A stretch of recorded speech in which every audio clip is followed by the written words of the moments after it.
অনেক দিন পর মায়ের হাতে রান্না খাবে। আর তাই নয়, শিলনোড়াটাও অর্ডার করে দিয়েছি, চলে আসবে। আপনার নিজের হাতে মশলা বাটবে আর ছেলেকে রান্না করে খাওয়াবেন। আর আমি না হয় অফিসের ক্যান্টিন থেকে খাওয়াটা সেরে নেব, ঠিক আছে না মা? ওগো শুনছো, আমার না শরীরটা ভীষণ খারাপ হচ্ছে গো। যবে থেকে এসেছি আমার শরীরটা একদম ঠিক যাচ্ছে না। ফেলে যাওয়ার টিকিটটা একটু দেখো না গো। সেই ভালো, এই আধুনিক জগতে থাইকা কাম নাই। তারপর তোমার মাইয়া যা যেরকম পিন মারতেছে, আমাদের দেশের বাড়িই ভালো। সত্যি তো, এই শুনে শাশুড়ি অবাক। শ্বশুর মশাইকে বললেন যেন 7 তাড়াতাড়ি টিকিট কেটে ওনারা দেশের বাড়িতে ফেরত যাওয়ার ব্যবস্থা করেন। দেখেছেন তো, সুনেত্রার বাড়িটা শুধু বাড়ি নয়, পুরো এন্টারটেনমেন্ট। এদিকে শ্বশুর শাশুড়ি ও ননদ নিয়ে ভরা সংসার, ওদিকে তার ক্যারিয়ার, স্বামীর ক্যারিয়ার ও তাদের ছেলে। হ্যাঁ, একেই বলে সংসার।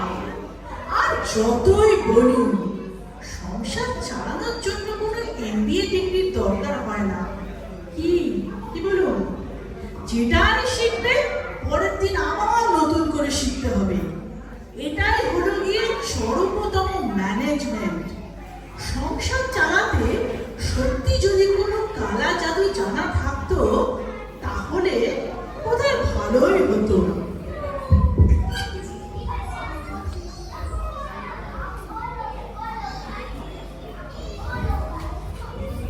देखो, ज्योति, पूजा और फिर ये काला जादू वाला कुछ नहीं होता है।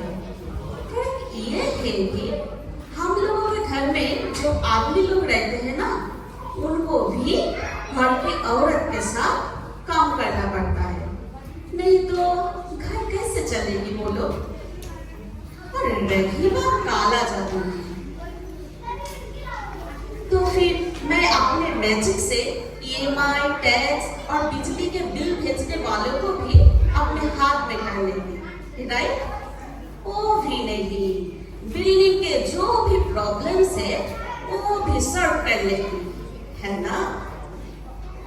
और मेरे पति पर काला जादू चलता तो मैं सबके पति को भी काला जादू करके मुट्ठी में कर लेती, है ना?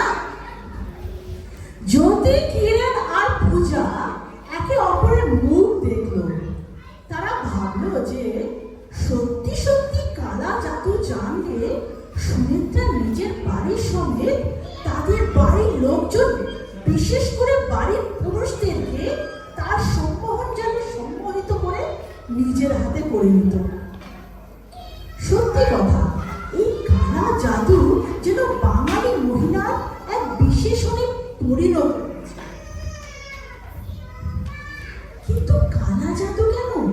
জাদুটা থাক আমাদের মধ্যে, যাতে আমরা আগামী প্রজন্মকে বলতে পারি সবে মিলে করি কাজ, হারি জিতি নাহি লাজ।